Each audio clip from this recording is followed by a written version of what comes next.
अस्सलाम वालेकुम नाज़रीन, मैं हूं नुमाइट ऐसा से आपका मेहमान डॉक्टर सैयद साबिर अली।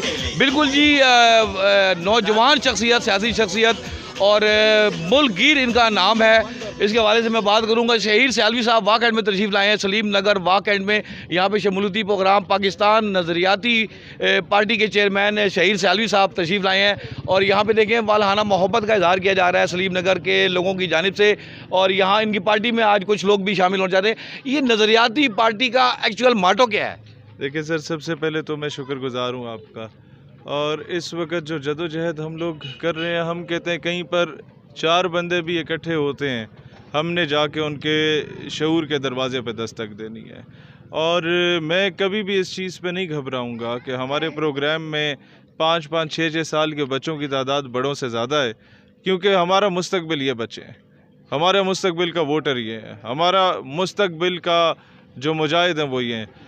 अब आते हैं जो आपने मंशूर की बात पूछी है, वो सर एक ख़ुद मुख्तार पाकिस्तान देखना है जो अपने फ़ैसले करने में ख़ुद कफ़ील हो, जिसके फ़ैसले पाकिस्तान की पार्लिमान में हो, जिसके फ़ैसले वाशिंगटन DC या न्यूयॉर्क में ना हो, जिसके एक हुकूमत को किसी बैरूनी क़ुव्वत आके गिराए नहीं और फिर उन्हीं इलेक्शन पे वही क़ुव्वत आके सवालिया निशान भी ना उठाए, और जिसके ऑपरेशन किसी और मुल्क के कहने पे ना किए जाते हों कि तुम आओ अपने अफ़गानियों से लड़ो, तुम आओ ईरानियों से लड़ो, तुम आओ पठानों से लड़ो, तुम आओ जो है वो अफ़गान महाजिर को पहले बसा लो अपने पास, फिर अफ़गान महाजिर को भेज दो।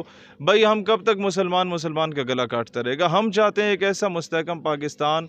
देखें जिस तरीके से इंडिया पूरी दुनिया के हिंदू कम्युनिटी को अज़ालम दे रहा है, इसराइल पूरी दुनिया के ज्यूइश कम्युनिटी को अज़ालम दे रही है, इस तरीके से मैं समझता हूँ कि पाकिस्तान को पूरी दुनिया के मज़लूम मुसलमानों की तर्जुमानी करनी चाहिए।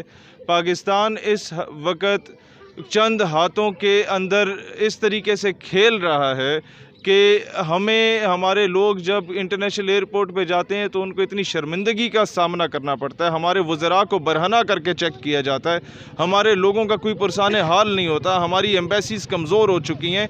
वजह यह है कि जिन लोगों को हम किसी मकाम पे देखना चाहते हैं या पहुंचाते हैं वो कशकोल उठा के बैठे हुए। तो इसका हाल किसी ने बाहर से तो टीपू सुल्तान बन के सर आपके हालात बेहतर नहीं करने। आप मुझे कम अज़ कम जानते हैं 6 साल पहले से 7 साल पहले से, जब मेरी दाढ़ी मूछ नहीं आई थी तब से हम जदोजहद कर रहे हैं, तब हम यूथ ऑर्गेनाइजेशन थे, अब हम पॉलिटिकल पार्टी हैं। मैं कहता हूँ मैं इस तफरीक को ख़त्म करना चाहता हूँ कि ये अगवानी है, ये बलोची है, ये पठान पंजाबी क्या है, ये मुसलमान है, that is more than enough for me. और फिर उसके बाद ये पाकिस्तानी है, ये कोई भी है, किसी ज़ात पात मसलक का, ये मेरे लिए बहुत है। और मैंने उसके हकूक़ का दिफ़ा करना है, मैंने उस मज़लूम का दिफ़ा करना है, मैंने उन लोगों का दिफ़ा करना है जिनको पता ही नहीं होता कि उनका बच्चा किस लिए मारा गया है, किसकी जंग में मारा गया है। मैं वो कोलेटरल डैमेज के नाम पे नुकसानात के ख़िलाफ़ निकला हूँ। मैं चाहता हूँ कि यार जो जुल्म ज़्यादती बर्बरियत अमेरिका के कहने पे हो रही है वो हमें लड़वा रहे हैं आपस में और हम उल्लू के पट्टों की तरह लड़ रहे हैं, वो ख़त्म होना चाहिए। इंतखाबात जब करीब आते हैं तो देखा जाता है कि जो मुख्तलिफ पार्टियाँ अपने जो मंशूर देती हैं उसमें पुरकशिश मराहत का ऐलान किया जाता है, लेकिन उस वादे वही तक ये महदूद रहता है। तो मौजूदा सेटअप में भी ये सूरत हाल है। इस वक्त देखें जो बिजली के बिल, इस वक्त लोग जो है ना खुदकशियों पर मजबूर हो रहे हैं, घरेलू बजट जो है उनके डिस्टर्ब हो चुके हैं। तो आप इन हकूक़ के लिए, क्योंकि आप आए हैं अवाम के हकूक़ के लिए, बताऊं अतीक भाई इधर मौजूद हैं, कहाँ पे गए या हमारे इलाके के मेरे ख्याल है कहीं साइड पे गए। बात यह है कि कानी गांव है एक हमारे गांव के एंड पे जाके लगता है हमारे हलके के, वहाँ एक लकड़मार से वहाँ पर एक FC का जवान है, अभी ताज़ा भर्ती हुआ है, 22-24 साल उसकी तनख्वाह है। कहता है एक मोटर लगती है हमारे घर में और 2 पंखे लगते हैं, 40,000 बिल है। कहता है मुझ जैसा बंदा जो सरकारी नौकरी में, और उस इलाके के लोगों के पास कुछ नहीं है।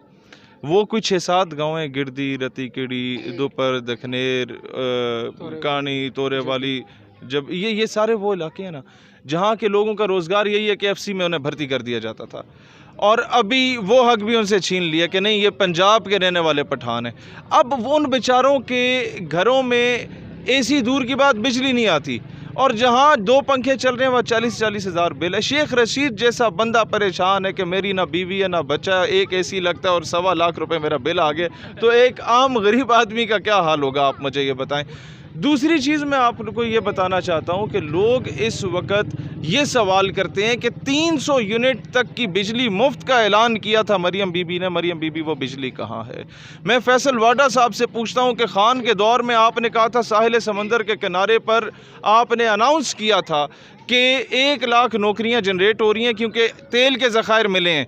मैं उनसे पूछता हूँ वो तेल के ज़खायर क्यों नहीं मिल रहे अभी हमें, वो क्यों नहीं दरियाफ़्त किए जा रहे जो आपने दरियाफ़्त करने का दावा किया था? क्योंकि पड़ोसी मुल्क में अमेरिका ने धमाका कर दिया था और हम डर गए थे, हम बुज़दिल और बगैरत बन गए, क्योंकि अमेरिका कभी नहीं चाहता कि पाकिस्तान जैसी न्यूक्लियर स्टेट, जो वाहिद इस्लामी न्यूक्लियर स्टेट है, वो कभी भी अपने कदमों पर खड़ी हो।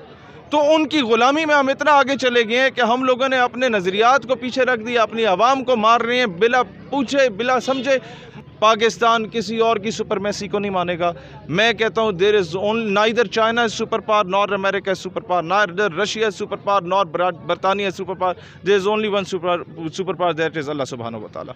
हम उससे, वो इकबाल कहता है ना कि ये एक सजदा जिसे तू गिरा समझता है, 1000 सजदों से देता है आदमी को निजात। हमने उसके आगे सजदा रेज़ होने से जब से इनकार किया, हम दुनिया के हर लुचे लफंगे के आगे सजदे रेज़ हो रहे हैं और यहीं से हमारी तबाही का। इस्टेब्लिशमेंट के बगैर तो कोई हुकूमत चलती नहीं, न चलने देते हैं, तो आप कह रहे हैं इस्टेब्लिशमेंट के खिलाफ बगावत। इस्टेब्लिशमेंट के बड़ों के ख़िलाफ़ बात कर रहा हूँ, ये बहुत छोटे हैं। और दूसरी बात ये कि क्या आपने जो इशारा कर दिया कि इनके बगैर चलते नहीं हैं, अब हमसे हर बंदा पूछते हैं आप इनके साथ चल पाएंगे।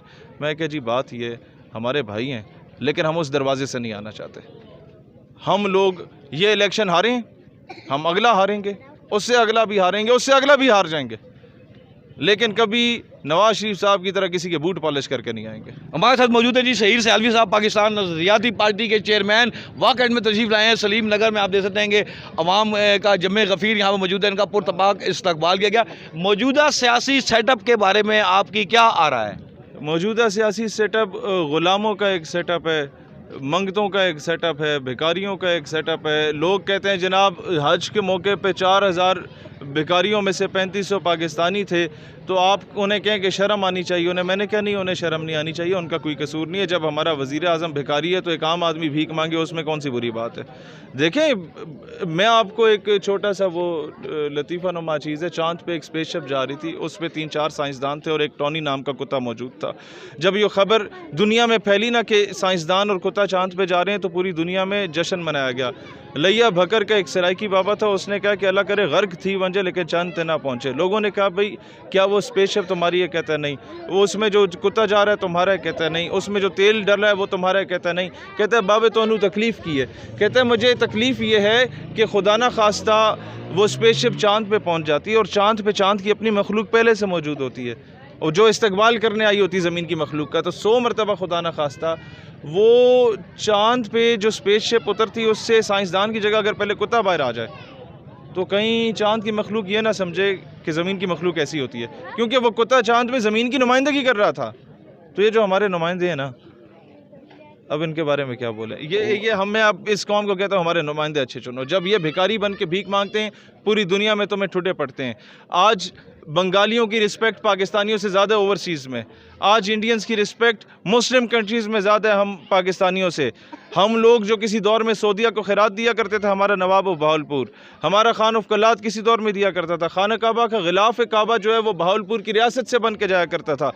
आज वो लोग भी हमें तड़ियाँ दिखाते हैं। मुत्तहिदा अरब अमारात की दुबई, शारजा, रसूल खैमा, अल ऐन, फजीरा, ये तमाम जो रियासतें हैं इनको भुट्टो के दौर में इकट्ठा करके मुत्तहिदा अरब अमारात बनाया गया था। आज वो लोग हमारे वीज़ों पे पाबंदी लगा के बैठे हुए हैं। क्यों? इन चोरों की वजह से, इन डकैतों की वजह से। जब से हमारी तलवारों पे औरत और शराब आने लग गई, तो सर ये अभी हम लोगों को समझना पड़ेगा। हम लोगों को अपने पॉलिसीज़ को दोबारा रिव्यू करना पड़ेगा। हम लोगों ने अपना ज़मीर बेचा, अपनी बेटियां बेची, आफिया सिद्दीकी को बेचा और अपनी किताबों में लिखा मुशर्रफ ने कि हमें बाउंटीज़ ऑफ डॉलर्स मिले थे।